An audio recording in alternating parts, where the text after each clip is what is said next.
nama saya Asya Rianti dari kelas 12 MIPA 1. Saya di sini akan menjelaskan tentang pertumbuhan dan perkembangan. Nah, pasti masih banyak kan teman-teman yang masih bingung apa sih itu perbedaan pertumbuhan dan perkembangan?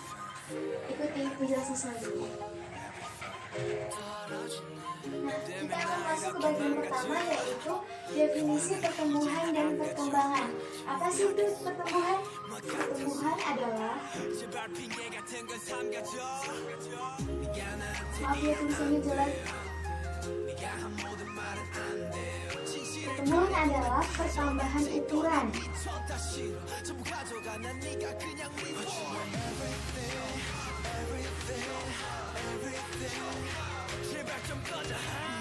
Yang berupa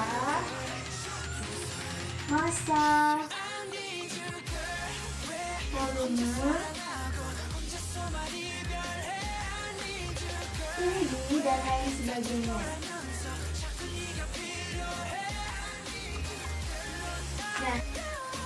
Nah, pertumbuhan ini memiliki sifat juga teman-teman, yaitu kuantitatif, yang artinya dapat dinyatakan dalam bentuk bilangan.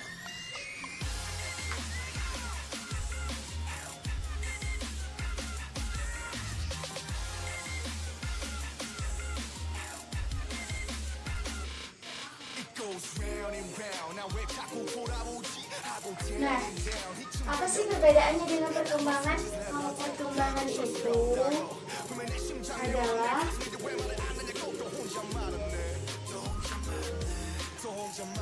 proses dari dini menuju kedewasaan.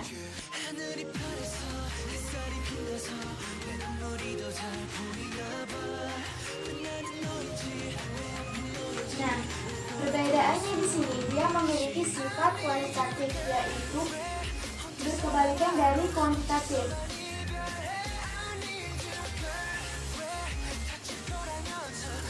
Berarti tidak dapat dinyatakan dalam bentuk bilangan.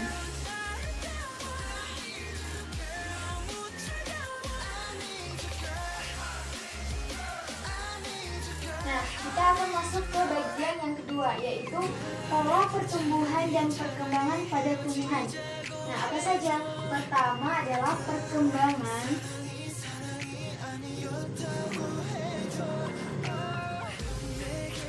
bakal biji dan buah. Nah, berarti pertumbuhan dan perkembangan itu dimulai dari biji atau embrio berkembang menjadi bakal biji, berkembang lagi menjadi biji, dan berkembang menjadi biji yang sedikit dewasa, lalu berkembang lagi menjadi bakal buah, dan terakhir menjadi buah yang melindungi biji. Langsung masuk ke bagian kedua, yaitu perkecambahan.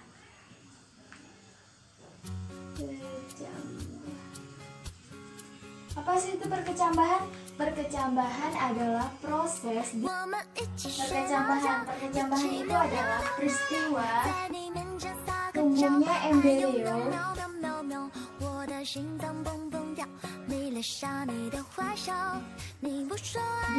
biji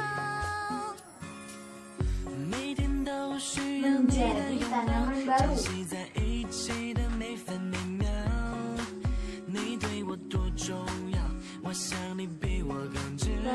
Nah, perkecambahan ini dibagi dua teman-teman, yaitu perkecambahan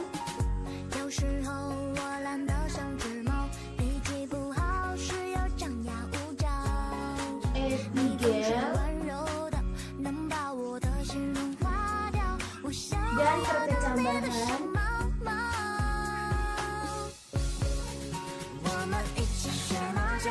homogel. Nah, perbedaannya bagaimana teman-teman? Perbedaan yaitu kalau epigel ini ditandai dengan adanya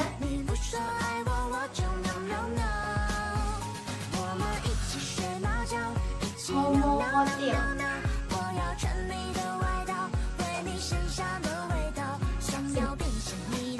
Sedangkan Google ini ditandai dengan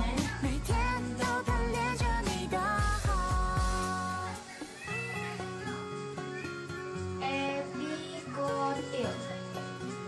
Nah, langsung kita masuk ke selanjutnya, yaitu pertumbuhan primer. Tiga pertumbuhan primer. Pertumbuhan primer ini merupakan pertumbuhan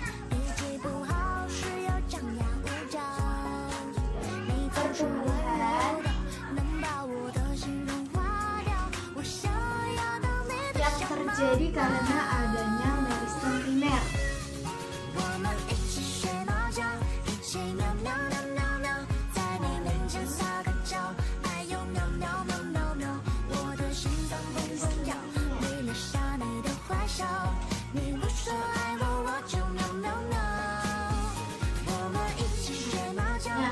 Karena ada pertumbuhan primer ini, proses terjadinya itu karena ada pertumbuhan primer inilah terjadilah proses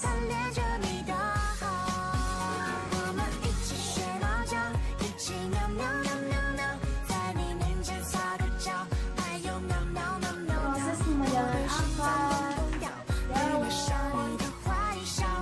biji batang, dan lain sebagainya. Yang keempat yaitu pertumbuhan sekunder. Apa sih itu? Keempat, pertumbuhan sekunder. Batang tumbuhan semakin tua maka akan semakin besar.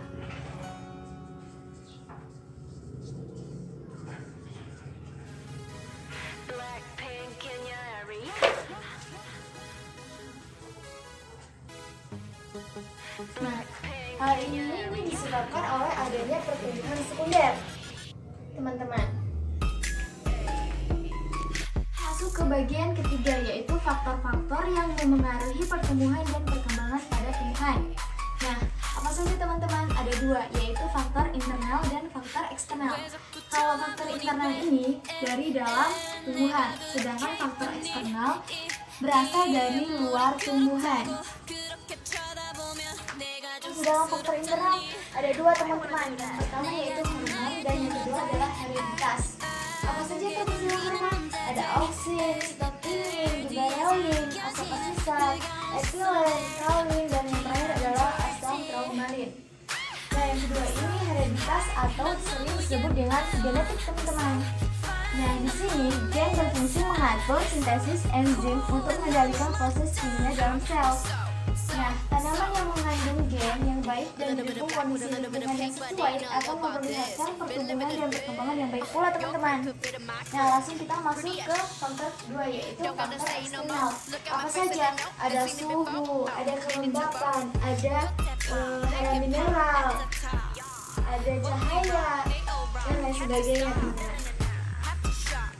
Bagian yang keempat yaitu merancang percobaan pertumbuhan dan perkembangan pada tumbuhan.